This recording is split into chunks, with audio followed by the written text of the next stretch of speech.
할렐루야. 네, 이 새벽에 나오신 여러분 위에 우리 주님의 축복과 은혜가 넘치기를 간절히 바랍니다. 자, 에스더서 이제 7장 마지막에서는 하만이 모르드게를 미워서 그를 달려고 준비했던 이 50규빗의 장대에 이제 하만이 대신 달려서 죽게 되는 이런 이야기를 우리가 마지막에 읽었습니다. 악인은 하나님이 그를 낮추시는 겁니다. 그러나 선한 자는, 의로운 자는 하나님이 그를 높여주시는 것입니다. 그래서 하만은 모르드게를 왕의 말에 태워서 왕이 존귀 여기는 자는 이렇게 대우하신다 하면서 그 모르드게를 하루 종일 섬겼어요. 근데 이제 그 일이 끝나고 나니까 그 다음에 가야 될 것은 하만이 이제 그 장대에 매달려서 그가 죽임을 당하는 것입니다. 의인의 길은 여호와께서 인정하시나 악인의 길은 망하리로다. 바람에 나는 겨와 같은 인생이 악인의 삶이다 하는 것입니다. 그래서 우리는 악인의 형통을 부러워할 필요가 없다는 것입니다. 자, 이제 하만이 죽고 나니까 어떻게 됐을까요? 이 모든 하만의 재산을 에스더에게 다 주었고 에스더는 그것을 모르드게에게 주어서 관리하게 했다는 거예요. 그러니까 하만의 재산이 얼마나 많았을까? 그거를 다 에스더에게 주었다는 거예요. 그리고 이제 에스더는 왕 앞에 나아가서 모르드게와 자기와의 관계를 이야기했어요. 사실은 모르드게는 나의 양보가 되고 사촌 오빠가 되지만 또 나의 양보가 됩니다. 나를 키워주신 분입니다. 그러니까 이제 왕이 그걸 좋게 여겼어요. 또 모르드게는 왕이 이렇게 암살당할 때 그 사실을 직고해서 왕의 생명을 살려준 자가 모르드게 아닙니까? 그래서 왕은 모르드게에게 하만에게서 빼앗은 그 왕의 반지를 모르드게의 손에 끼워 주었어요. 왕의 반지는 그 당시에 왕의 도장이에요. 왕의 도장. 그 왕의 도장을 모르드게에게 끼워 주었다는 것은 모르드게를 뭘로 삼았다는 거예요? 가장 높은 재상으로. 요즘 말하면 국무총리, 총리 대신 쯤으로. 그러니까 하만의 자리를 모르드게에게 물려줬다는 거예요. 왕은 이제 자기가 신임하는 자에게 도장을 맡겨. 그 왕의 도장을 빼서 이거를 너가 가지고 있어라. 내가 명령하면 네가 내 대신 도장을 찍어서 조서를 전국에 선포하라. 하만이 그 일을 했거든요. 그러니까 뭐 유대민족이라는 거 말도 안 하고 그냥 왕에게 허락만 받으면 자기 마음대로 조서를 써서 왕의 도장을 찍으면 그것이 변개치 못하는, 바꿀 수 없는 페르시아의 조서가 되는 거예요. 왕의 법이 되는 거예요. 법령이 되는 거예요. 그래서 페르시아의 법은 한 번 발표되면 바꿀 수 못하는 겁니다. 다니엘서 6장에 보면 이제 다리오 왕이 실수했잖아요. 이제 이 간신들이 다니엘을 시기해가지고 그냥 그가 3명의 총리 중에 어떤 총리 되는 게 너무 싫어서 한 달 동안 다른 신에게 절하든가 다른 어떤 인간에게 기도하는 자가 있으면 그를 사자굴에 집어넣어서 나라의 질서를 세워야 된다고. 근데 다리오 왕은 그게 자기 사랑하는 다니엘을 모함하기 위한 건지도 모르고 자기를 위한 줄 알고 그렇게 했다가 큰 실수하잖아요. 그러나 그 법은 왕도 바꿀 수가 없어요. 왜? 그 페르시아의 법은 왕이 한번 선포하면은 인장이 찍히면 바꿀 수가 없는 거예요. 그래서 다니엘을 결국은 사자굴에 던져 넣게 되잖아요. 이제 이런 법이 오늘 아하수에로 왕의 때에도 그대로 존재했다는 거예요. 자, 그러니까 이 왕의 도장을 끼고 있다는 건 어마어마한 거예요. 그건 왕도 바꿀 수 없는 거예요. 이제 그 권위를 누가? 모르드게가 가지는 거예요. 이제 거기서 끝나지 않아요. 하만은 죽었지만 유대인들을 12월 13일 완전히 다 몰살시키는, 도륙하고 진멸하고 재산을 다 빼앗고, 이 법은 유효한 거예요? 무효한 거예요? 유효한 거예요. 하만은 죽었지만 그 법은 누구도 바꿀 수가 없는 거야. 그러니까 에스더 입장에서는 하만의 재산을 다 받고 모르드게는 국무총리가 되었지만 거기서 끝날 수 없는 거예요. 내 민족이, 내 동족이 죽어갈 거예요. 나는 왕국에 있으니까 괜찮지만 내 전국에 퍼져 있는 유대 민족이 다 몰살을 당하는 거예요. 그래서 에스더는 그것을 위해서 아하수르 왕에게 또 나가서 그것을 울면서 간청하는 거예요. 자, 우리 3절, 4절 5절까지 3절, 4절, 5절까지 같이 한번 읽어보죠. 시작. 에스더가 다시 왕 앞에서 말씀하며 왕의 발 아래 엎드려 아각 사람 하만이 유다인을 해하려 한 악한 꾀를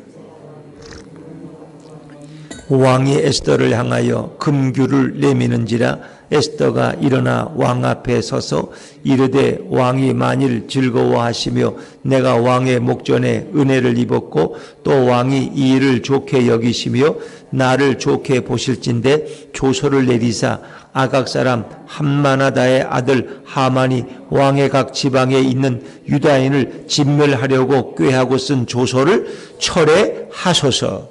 철회하라. 근데 철회할 수가 있어요? 철회 못해요. 왕도, 그 왕이 그러잖아요.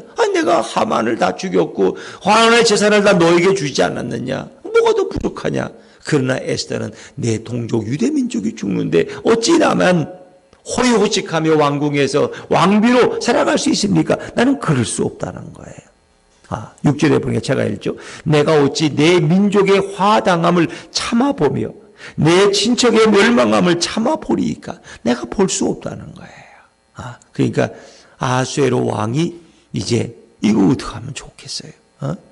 근데 이제 그의 아하수에로 왕이 방법을 생각해낸 거예요. 그러면 내가 조서를 또 하나 내리겠다. 앞에 하만에게 통해 내린 조서는 유대인을 12월 13일 다 죽이는 법을 내가 내렸는데 이번에는 누구? 이제 국무총리가 모르드게니까 모르드게를 통해서 내리는 법은 유대인들을 다 살리는 법을 내가 내리겠다.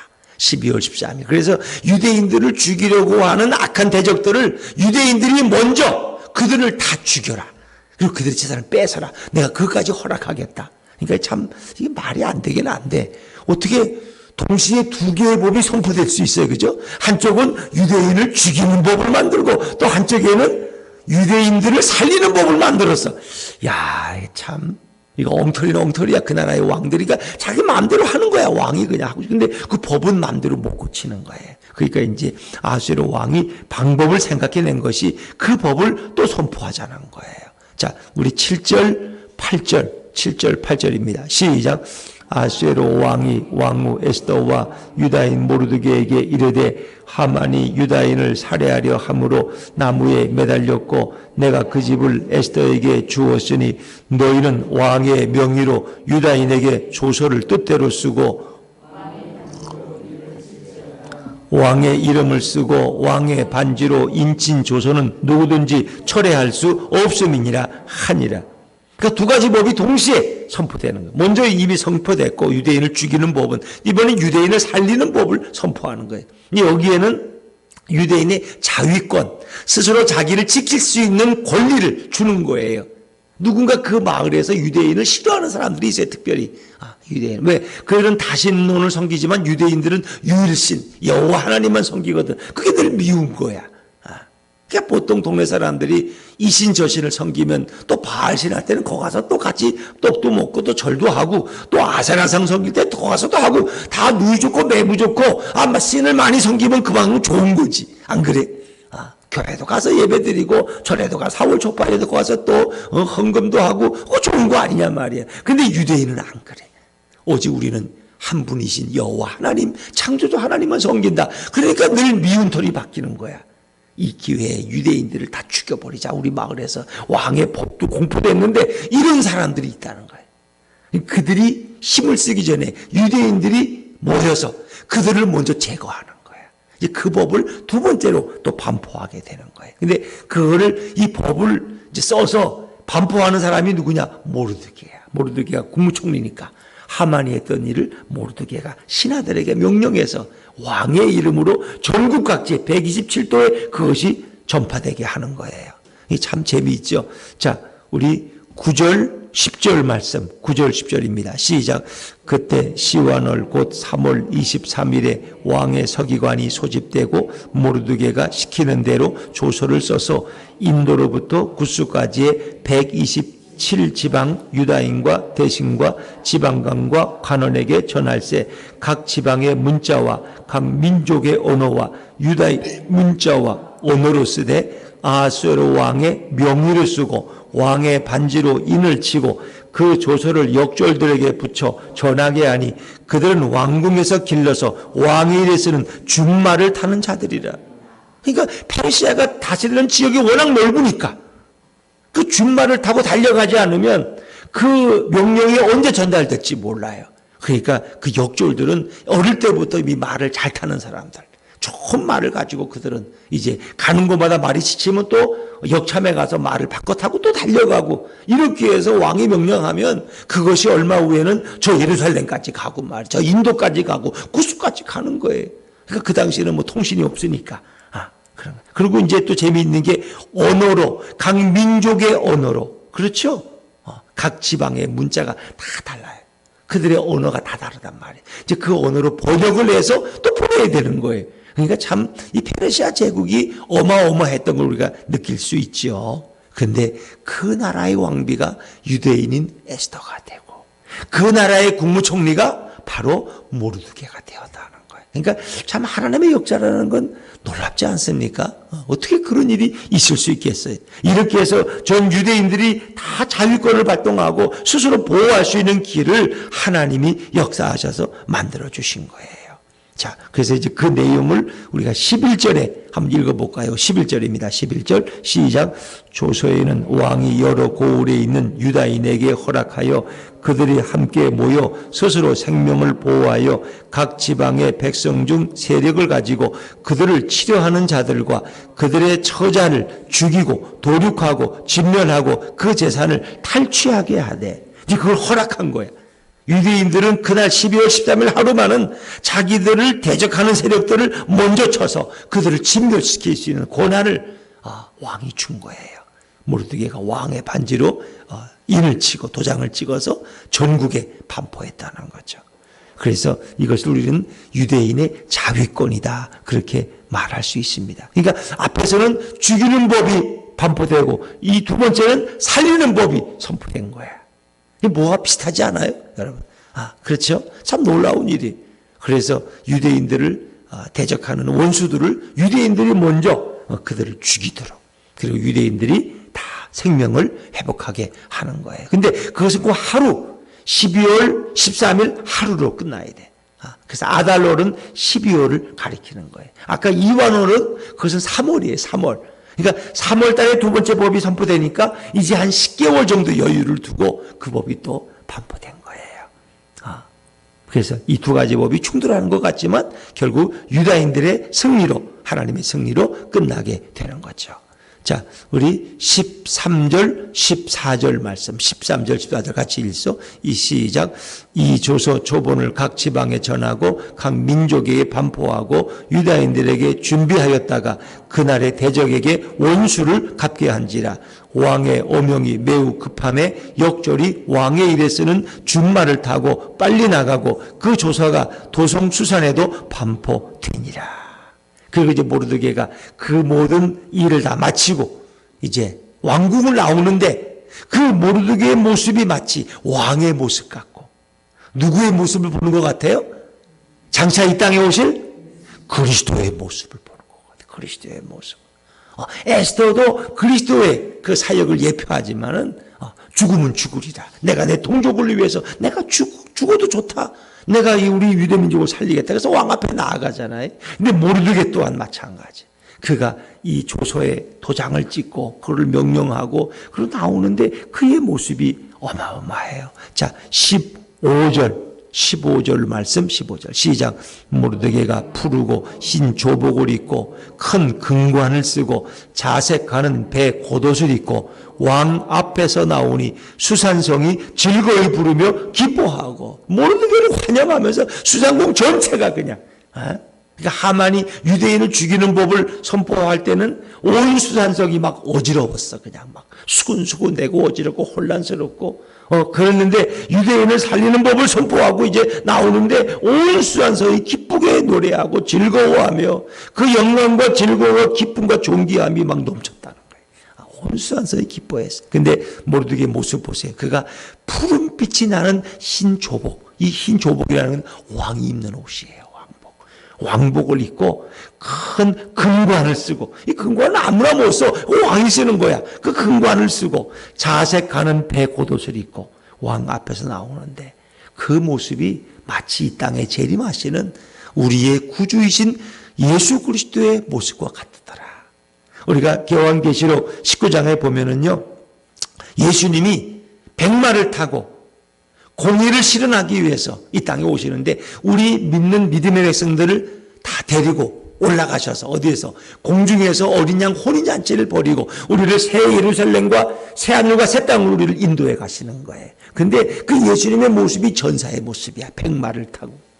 그리고 그분의 눈은 불꽃 같고, 그 입에서는 날카로운 겁이 나오고, 그리고 그분이 세마포 옷을 입고, 그리고 그 뒤에는 백마를 탄 그 의로운 천군 천사들이 예수님을 따르고, 그리고 그분의 금관을 써서 왕관을 썼는데 그 몇 개인지를 몰라. 그 관은 승리의 관이에요. 승리의 관. 승리의 관을 쓰시고 예수님이 모든 악한 세력, 사단의 세력을 다 물리치고 우리 믿는 자들을 다 구원해서 그들을 데리고 올라가서 공중에서 어린 양의 혼인잔치가 벌어지고, 그리고 우리를 새 하늘과 새 땅으로 데리고 가시는 거예요. 그 재림하시는 승리의 예수님을 오늘 모르게의 모습 속에서 우리는 미리 볼 수 있다는 거예요. 주님이 오실 때 우리는 얼마나 기뻐할까. 특별히 이제 요한계시록이 기록된 그 연대를 보면은 어떻습니까? 처음에 기록 사도 요한이 밤모섬에서 환상을 보고 기록하는데, 그 아시아의 7개 교회에 먼저 보내고 전 성도에게 보내잖아요. 그 당시에 로마에 의해서 핍박받는, 도미티안 황제에 의해서 핍박받고 고난받는 성도들에게 승리의 주님이 곧 오십니다. 우리 예수님이 오신. 근데 그분의 모습을 보니까 전사의 모습이야.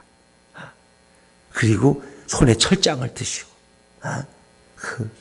그리고 만왕의 왕으로 만주의 주로 오시는 그 승리자의 모습을 보면서 사도 요한은 기뻐하고 그 편지를 써서 모두에게 보내는 거예요. 근데 오늘 이 모든 유대인들을 살리는 법을 선포하고 나오는 모르드게의 모습을 보니까 왕의 모습이야. 그러니까 왕 앞에서 나오니까 뭐예요? 우리 예수님은 하늘 아버지의 모든 권세와 권한을 다 위임받은 줄로 믿습니다. 그 예수님이 왕 중의 왕이야. 하늘과 땅의 모든 권세를 아버지께서 내게 맡기셨사오니, 그 예수님이 그 모든 권세를 가지고 만왕의 왕으로 하나님을 대신해서 그 모든 걸 심판하고 다스리는 거예요. 그 모르드게의 모습 속에서 우린 예수님의 그 그림자를 먼저 발견할 수 있는 것이죠. 그리고 온 유다인들이 기뻐하고 즐거워하고. 자, 마지막 17절 말씀, 마지막 17절입니다. 시작.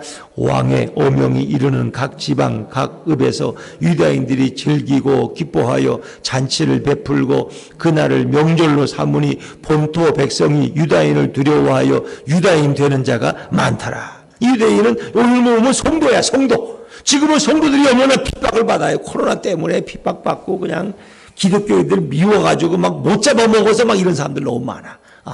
그런데 그때가 되면 달라져요. 다 부러워하는 거야. 그래서 일반 페르시아 국민들 중에도 자기가 유대인으로 기호하는 자가 생겨. 왜? 모르드게가 유대인이 국무총리가 되고 말이에요. 에스더 왕비가 유대인이 왕비가 되고 나니까 유대인들에 대한 대우가 달라지는 거예요. 나도 유대인으로 기호하려고. 여기 보니까 그렇죠? 돌아오는. 그때는 불신자들 중에도 예수 앞에 돌아오는 자들이 무수히 넘친다는 거예요. 그때가 되면 예수님이 다시 오실 때 우리 영원한 승리의 대열에 합류하게 될 줄로 믿습니다. 그러니까 하만이 내린 첫 번째 조서는 사망의 조서야. 그건 창세기로 거슬러 가면 누가 그걸 받았어요? 아담과 하와가 뱀의 꾀임에 넘어가서 인간에게 죽음이 선포된 거예요. 인간에게 죽음이, 영원한 사망이 선포된 거야. 저주가 임한 거야. 그런데 두 번째 아담인 예수님이 오셔서 우리를 살리는 법으로 바꾸신 거야. 그렇죠? 그러니까 첫 번째 사람이야. 하만. 죽이는 법을 선포했는데 두 번째 사람 모르드게가 살리는 법을 선포한 거예요. 그 모르드게가 누구의 그림자냐? 예수 그리스도. 예수님이 오셔서 전 인류를 살리는 법을 선포하시는 거예요. 그러니까 성경은 다 예수님이 우리를 어떻게 구원하시는가를 알려주고 있는 거예요. 계시록에 보면 요한복음 19장에도 땅의 모든 저주가 풀려.